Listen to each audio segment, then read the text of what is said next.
Greetings, YouTube family. Welcome to the Southern African History Channel. Yes, I haven't been posting for a while. Please forgive me. I've been going through a lot.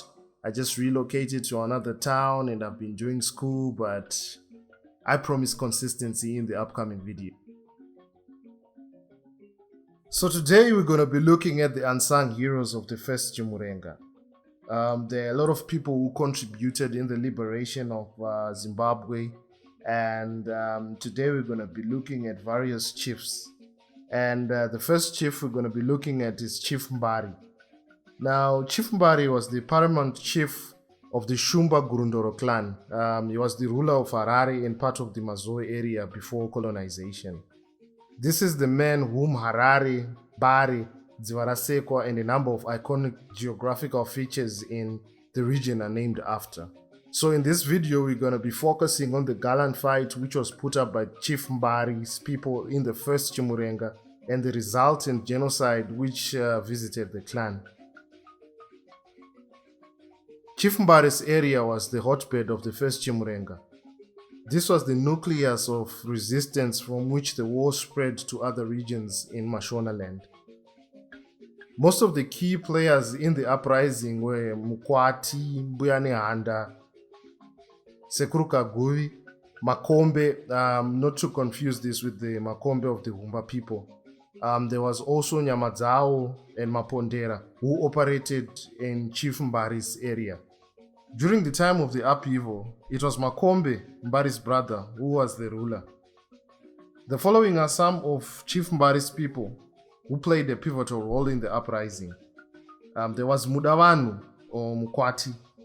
Most people are familiar with the powerful spirit Mukwati, but not as his medium, Mudawanu. Much as Mbuyane-Handa is more popular than her medium of the war period, Charwe. Mudawanu was Chief Mbari's son. Mukwati was the brains behind the uprising. He coordinated the uprising in Matebeleland, Mashonaland, giving spiritual guidance to the chiefs who fought gallantly in revolt which caused shockwaves not only in the region but in empire capitals such as London.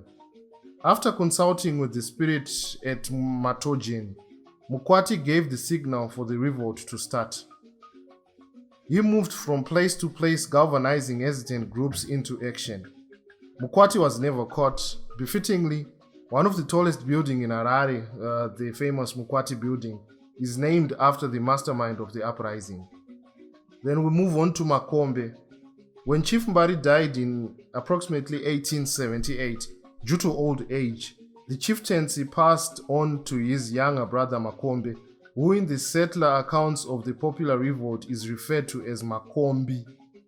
Nicknamed Chimurenga, a term that was later broadly used to refer to the uprising, Makombe organized the revolt in Mazowe area. A number of settlers, estimated at more than 50, perished in the region.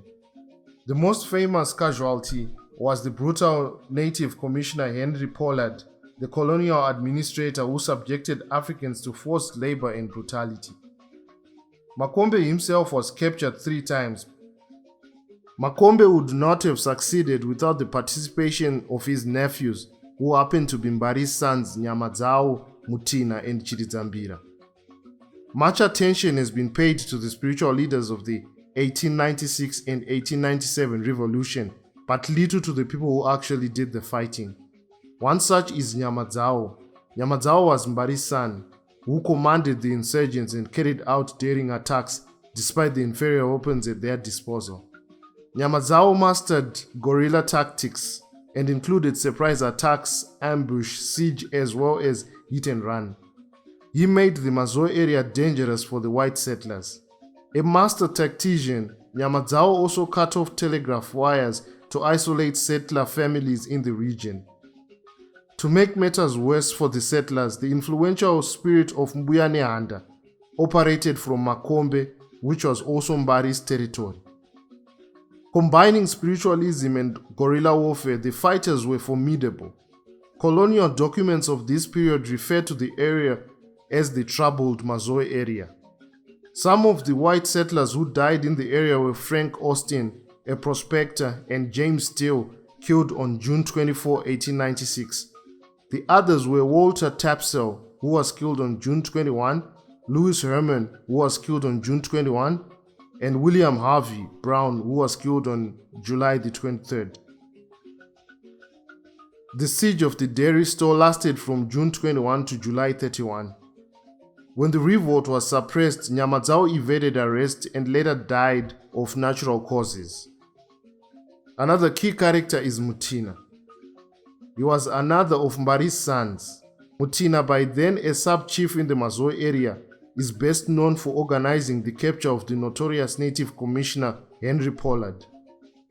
With the cooperation of Mbuyane Handa, the capture and subsequent killing of Pollard, a symbol of colonial power, dealt a heavy blow to the administration. Another key character is Dzivarasekwa. Outsiders did not and still do not understand the complex two-tier chieftaincy system of Mbari's Shumba Gurundoro people. Dzivarasekwa, one of several of Mbari's sons, was ordained by his father to be spiritual leader of his kingdom, while Makombe was the de facto paramount chief. Dzivarasekwa, though his region was short-lived due to the annihilation of the clan by colonial forces, had almost the same power as Mbari, that of King Maker, who gave the land jurisdiction to fugitives such as Seke. Dzivarasekwa gave his blessing for the start of the uprising. Then finally there is the genocide. All the gallantry of Mbari's clan effectively ended on March 1, 1897, when the settlers massacred everyone in sight in Makombe's settlement. Some escaped to the caves where they were betrayed by well-known collaborators. They were dynamited. Okay, family, that's what we had today. Thank you for tuning into the Southern African History channel, and if you haven't subscribed, I encourage you to go and subscribe. And on the next episode, we're going to be looking at the first Chimurenga, basically the causes of the first Chimurenga, and keep it safe, family.